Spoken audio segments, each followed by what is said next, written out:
આપનું સ્વાગત છે।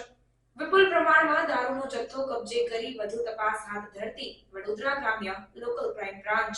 મળતી માહિતી પ્રમાણે કરજણ પોલીસ સ્ટેશનની હદના બામણ ગામની સીમમાં આવેલ શિવ દર્શન હોટલ આગળ નેશનલ હાઈવે નંબર 48 ના ભરૂચથી વડોદરા તરફ આવતી ટ્રેક ઉપર વાહન ચેકિંગની કામગીરી દરમિયાન એક આઈસર ગાડી વગર પાસ પરમિટનો ભારતીય બનાવટનો વિદેશી બોટલ નંગ 1416 જેની કિંમત ₹5,66,400 નો જથ્થો તથા મોબાઈલ ફોન 1 જેની કિંમત ₹5,000 આઈસર જેની કિંમત ₹10 લાખ તેમજ અન્ય ચીજવસ્તુઓ સાથે કુલ કિંમત ₹15,78,900 નો મુદ્દામાલ કબજે કરી લેવામાં આવ્યો છે।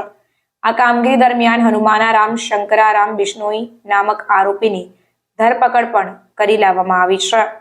સાથે જ વધુ તપાસના ચક્રો ગતિમાન કરાયા। રિપોર્ટર દાઉદભાઈ દિવાન સાથે કેમેરામેન ફિરોઝ શાહ દિવાન કરજણ। સમાચારોની અવનવી અપડેટ્સ માટે જોતા રહો સેક્યુલર ગુજરાત ન્યૂઝ।